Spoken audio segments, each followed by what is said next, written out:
البدع والأهواء، أهل البدع العقائدية وأهل البدع السياسية.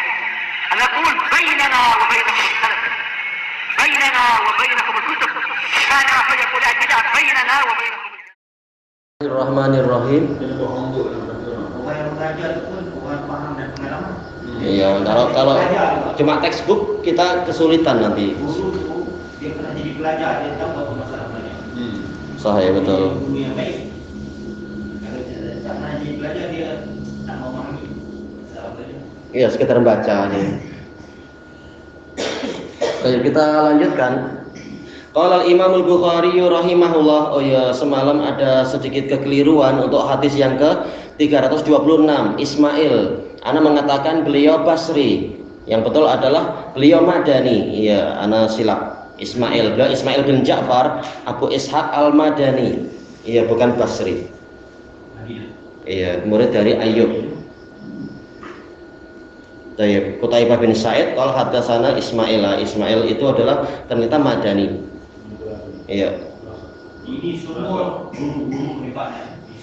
Iya, betul.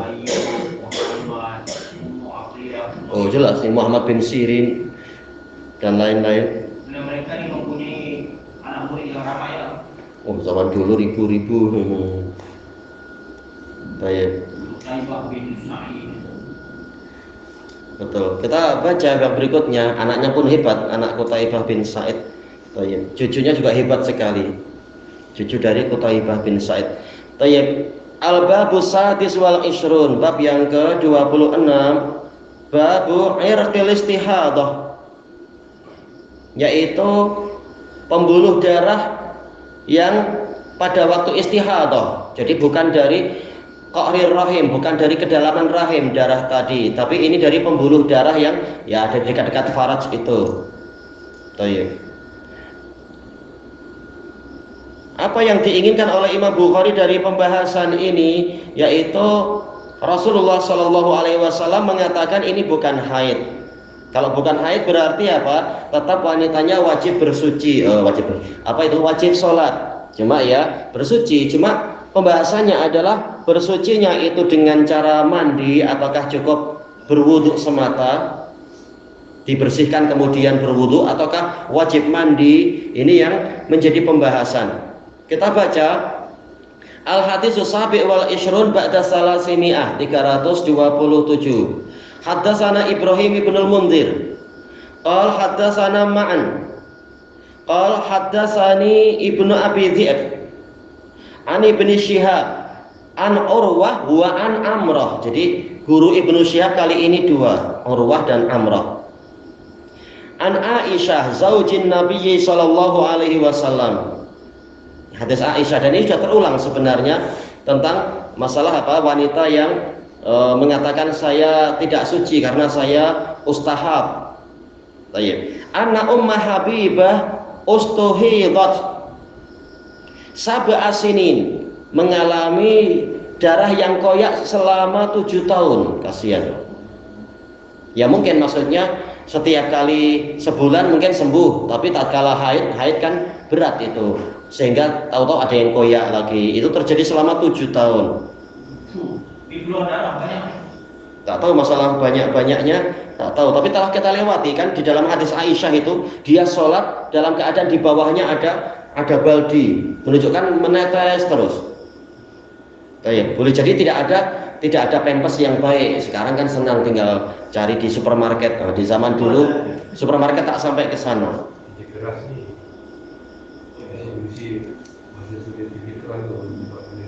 Iya, kasihan masa-masa itu. Istihadah ini bukan sama macam sebelum. Dia boleh jadi dia di akhirnya. Makanya mungkin karena sakit akhirnya ada yang luka lagi, padahal dia harus kerja lagi. Nah, disangka ini masih haid, padahal bukan haid. Darahnya darah segar, bukan darah yang hitam pekat dan semacam itu. Iya jelas. Iya, wanita tuh serba susah kehidupannya, dikasihani. Tayyib. Kemudian fasa'alat Rasulullah sallallahu alaihi wasallam an dzalik. Maka dia bertanya kepada Rasulullah SAW tentang masalah ini. Fa'amaraha an taghtasil. Maka Rasulullah memerintahkan dia untuk mandi. Nah, ini yang pembahasannya nanti. Gimana gini? Riwayat ini tahu-tahu mandi. Faqal hadza irq. Nabi mengatakan ini adalah irq, yaitu sekitar pembuluh darah yang koyak. Setelah kita lewati dalam hadis yang dulu-dulu itu walaisat bihaidah, bukan haid. Fakanat taghtasilu likulli shalah. Dia selalu mandi setiap kali sholat. Likulli shalah, sebelum sholat tak siapa sholat. Ya jelas untuk sholat, demi setiap sholat. Oh, ini 2 kali satu hari kena mandi. Nah, ini riwayatnya macam itu. Tayyib. Nah, ini kita akan membahas. Di sini Imam Bukhari meriwayatkan dari Ibrahim ibn Munzir. Beliau adalah Abu Ishaq juga namanya, kunyahnya. Abu Ishaq Al-Madani. Ini kunyahnya sama dengan Ismail. Abu Ishaq Al-Madani, Siqah. Qala haddatsana Ma'an bin Isa Al-Qazzaz. Yang terkenal adalah Ma'an bin Isa Al-Qazzaz, Abu Yahya Madani juga. Qala haddatsani Ibnu Abi Dhi'ib. Nah, Ibnu Abi Dhi'ib beliau ini Abdul Harith Muhammad ibnu Abdurrahman ibnul Mughirah Qawwalun bil Haq Madani. Ani bin Syihab. Cuma ada sebagian ulama yang mengkritik riwayat Ibnu Abi Dhi'ib terhadap Ibnu Syihab. Beliau siqah, tapi biasa terkadang untuk guru tertentu tidak sekuat yang lain dan semacam itu. Nah, ini yang akan menjadi pembahasan. Kemudian Ibnu Syihab ma'ruf, beliau Madani juga, beliau Abu Bakar Muhammad bin Muslim bin Ubaidillah bin Abdullah bin Syihab. An Urwah wa an Amrah. Tayyib, Urwah Abu Abdullah, Urwah Ibnu Zubair Ibn Al-Awwam Madani.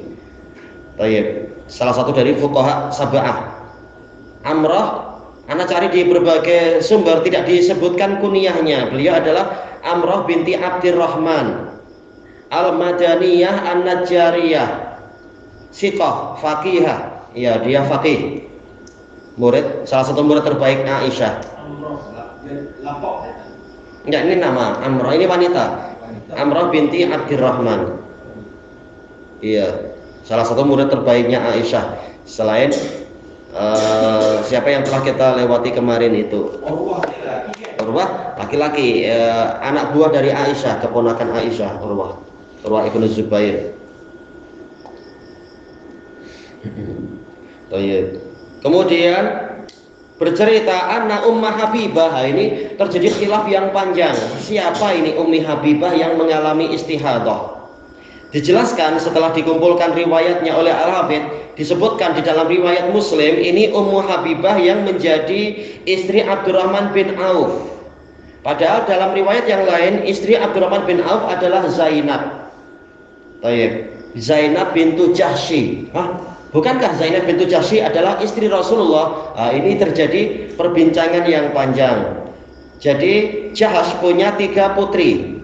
Putri yang pertama adalah yaitu istri Nabi, itu Zainab bintu Jahsy. Memang terkenal dengan namanya. Tapi ini nama yang ditukar oleh Nabi. Dulu namanya adalah Barrah. Kemudian Nabi menukar, jangan mentazkiyah diri sendiri sebagai wanita yang berbakti, tapi namamu Zainab. Padahal dia ini, si Barrah, si Zainab ini punya saudari namanya Zainab. Zainab bintu Jahsy yang menjadi istri Abdurrahman bin Auf. Cuma dia tidak populer dengan nama itu. Dia populer dengan kunyahnya, yaitu Ummu Habibah.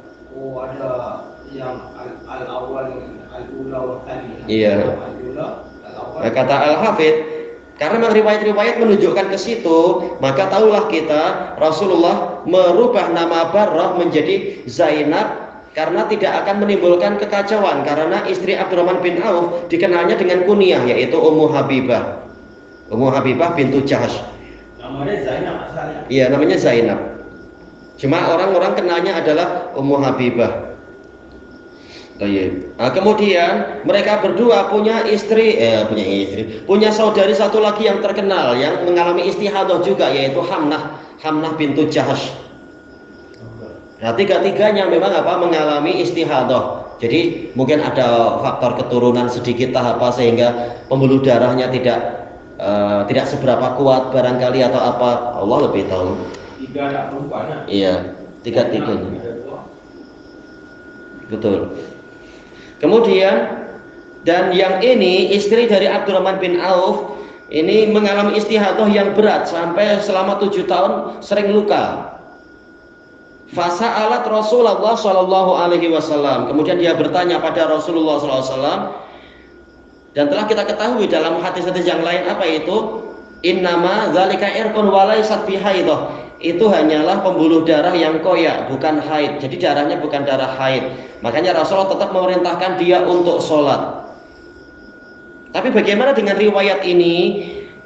Disebutkan oleh Ibnu Battal rahimahullahu taala, ada kemungkinan adalah bahwasanya rawinya itu keliru. Karena semua murid dari Ibnu Syihab yang hebat-hebat, yang lebih hebat dari Ibnu Abi Dhi'ib, tidak menyebutkan lafaz yaghtasil, tapi cukup apa? Yaitu al-ghusl, yaitu mencuci, bukan sampai mandi, tapi mencuci, membersihkan darahnya itu, bukan sampai mandi. Mungkin Ibnu Abi Dhi'ib atau siapa salah memahami dan menyebutkan mandi. Akhirnya muncul riwayat ini, dia mandi setiap kali sholat, padahal mestinya adalah mencuci darahnya setiap kali sholat. Makanya disebutkan oleh Ibnu Battal rahimahullahu taala, kata Nabi, hadza irqun, ini penjelasan, ini bukan haid. Kalau bukan haid berarti tidak wajib mandi, karena telah dinukilkan ijma, yang wajib mandi hanyalah kalau sudah bersih dari haid. Tatkala Nabi tidak mengatakan ini haid, maka dari sisi mana wanita ini diwajibkan mandi? Bahkan susah kan? Bayangkan orang Arab disuruh 5 kali sehari mandi. Kita aja yang laki-laki sehari sekali aja sudah baik di Yaman mandi itu. Sejuk-sejuk cuacanya dan air pun susah. Gimana mandi sampai 5 kali dan semacamnya misalkan. Makanya sebagian ulama mengatakan riwayat ini kalah dibanding riwayat yang lain. Logiknya tuh cuci saja. Iya, kata Ibnu Battal yang betul adalah mencuci darahnya untuk setiap kali sholat. Nah, itu baru masuk akal karena najis, yaitu apa? Keluar dari kemaluan, ini adalah najis. Darah sehingga wudhunya batal. Jadi tinggal itu dicuci kemudian wudhu sholat, bukan betul-betul mandi. Mana hadis ini ada terlibat perkataan pondok salah.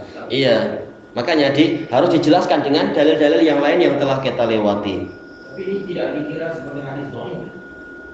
Sanadnya sahih. Tapi iya. Menggunakan perkataan tafasil itu kemungkinan Ibrahim ataupun yang kemungkinan Ibnu Abi Dhi'ib. Beliau dikritik, riwayatnya terhadap Ibnu Syihab dikritik. Memang ada kelemahan-kelemahan tatkala dibandingkan para murid-murid yang lain. Macam mana tahu Abi Dhi'ib yang menggunakan perkataan tafasil? Kita tak tahu, tapi kata para ulama, kalau sanadnya itu matanya terbukti ada kekeliruan, daripada kita buruk sangka pada rawi yang hebat, yang layak untuk diburuk sangkai adalah rawi yang memang terbukti keliru, yang sering keliru. Iya, kita biasa. Iya, yang biasa keliru. Daripada buruk sangka ke yang selama ini sudah hebat-hebat, walaupun ya karena kita tak tahu hakikatnya, tapi yang layak disalahkan adalah yang sering keliru. Ini yang menjadi ikhtilaf. Ya memang, makanya pentingnya untuk memperhatikan ilmu hadis, ilmu ilal, penyakit-penyakit hadis, agar kita tahu ini siapa yang silap ini, gimana. Tak mungkin tahu-tahu harus mandi terus-menerus, sementara riwayat yang lain tak menyuruh mandi. Ini kalau orang tak belajar adab ikhtilaf ini boleh bergaduh. Jelas, makanya tak boleh berfatwa sampai dia tahu ilmunya. Saya tak tahan mandi 5 kali. Makanya harus bertanya bagaimana memahami hadis ini. Oh, ternyata ada rawi yang keliru. Makanya kita bukan hanya belajar ke satu guru, belajar ke guru yang lain. Kalau hanya belajar ke misalkan Ibnu Abi Dhi'ib, tak belajar ke yang lain, mungkin pahamnya hanya ini, padahal riwayat lain tidak begitu. Ini misalkan aja ya. Itu kemungkinan pertama, yaitu caranya adalah kita katakan Ibnu Abi Dhi'ib keliru, menyelisihi semua murid-murid Ibnu Syihab yang lain yang hebat-hebat itu. Kemungkinan kedua, kalaupun hadis ini sahih, ini mansukh dengan hadis Fatimah bintu Abi Hubaysh yang hadis Aisyah juga. Apalagi kata Ibnu Battal, telah sahih Aisyah selalu berfatwa setelah wafatnya Nabi bahwasanya wanita yang istihadah tidak wajib mandi. Ini menunjukkan bahwasanya yang rajih di sisi Aisyah adalah hadis Fatimah bintu Abi Hubaysh yang telah kita lewati itu, bahwasanya Nabi tidak menyuruh mandi, cukup membersihkan yang najis tadi, kemudian wudhu dan sholat. Nabi tidak menyuruh untuk mandi. Apalagi dalam hadis Fatimah, Nabi cuma mengatakan tinggalkan sholat di masa-masa haidmu. Apabila haidmu telah pergi, maka mandilah kemudian sholatlah. Jadi Nabi menyuruh mandi itu terkait dengan masalah perginya haid, bukan terkait dengan masalah istihadah. Makanya boleh jadi murid yang di dalam riwayat ini, murid salah mendengar, meringkas hadis dan keliru. Padahal yang mandinya itu terkait dengan perginya haid, bukan terkait dengan istihadahnya. Baik. Lalu bagaimana? Itu kemungkinan pertama, murid itu keliru. Kemungkinan kedua, kalaupun sanadnya sahih, kata Ibnu Battal, ini hadis ini mansukh. Jadi riwayat cerita tentang Ummu Habibah ini mansukh dengan cerita yang terkait dengan Fatimah bintu Abi Hubaish. Apalagi telah dinukilkan ijma, tidak wajib mandi kecuali yang terkait dengan masalah haid, untuk yang masalah wanita yang itu. Jelas kalau junub ya wajib mandi, tapi yang terkait dengan peristiwa ini yang wajib mandi hanyalah yang haid, bukan istihadahnya. Di sini Habibah keliru lah. Bukan. Bukan. Yang keliru yang dapat cerita. Rasulullah hanya menyuruh untuk mencuci darah itu, bukan yaghtasil, tetapi apa? Yaghsil. Jadi ini yang salah, yaitu yang mendapatkan ceritanya, yaitu mungkin Ibnu Abi Dhi'ib keliru dalam memahami riwayat gurunya, yaitu Ibnu Syihab. Kenapa? Karena murid-murid yang lain tidak mendatangkan lafaz ini, kata Ibnu Battal. Tapi kemungkinan di sini, Ummu Habibah pun tersilap tetap. Ya, masalah kemungkinan itu ada, cuma kita tak boleh buruk sangka pada sahabat selama tidak ada bayinah yang jelas. Ini sahabat ini. Sahabat. Iya. Makanya para ulama sebagai bentuk adab bukan menyalahkan level sahabat, tapi level tabi'in atau atba'ut tabi'in yang memang terbukti pernah keliru atau beberapa kali keliru. Apalagi memang riwayat Ibnu Abi Dhi'ib terhadap Ibnu Syihab itu sering dikritik memang.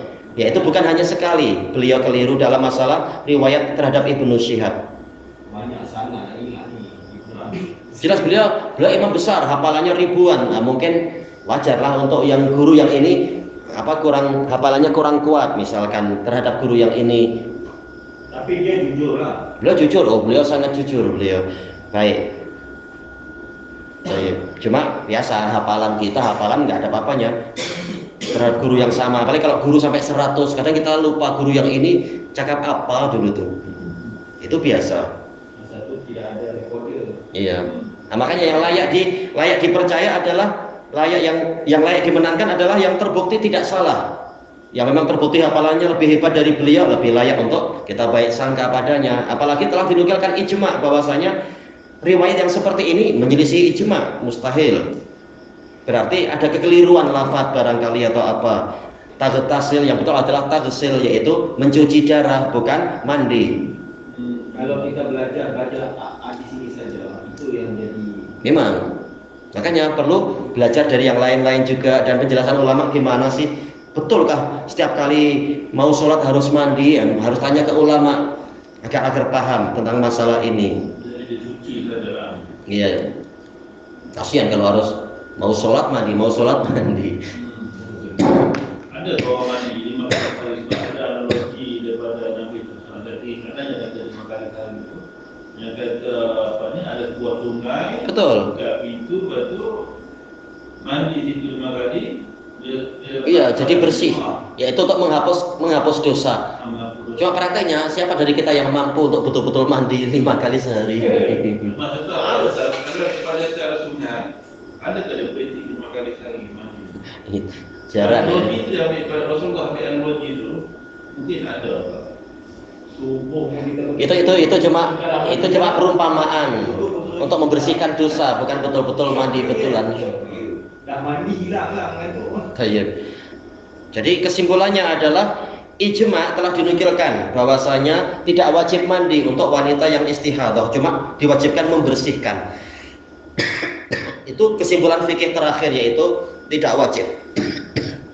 Jadi riwayat ini mungkin keliru atau mungkin mansukh, kata Ibnu Battal. Yang pasti apa? Tidak diamalkan. Baik, ilahuna wallahu a'lam. Subhanakallahumma wa bihamdik. Ya jelas berat. Kita di negeri panas yang mestinya suka mandi pun berat 5 kali itu. Ini salah satu contoh asbab istilah. Iya. Perbedaan ulama. Subhanakallahumma wa bihamdika la ilaha illa anta astaghfiruka wa atubu ilaik. Alhamdulillahirabbil alamin. Jazakumullah.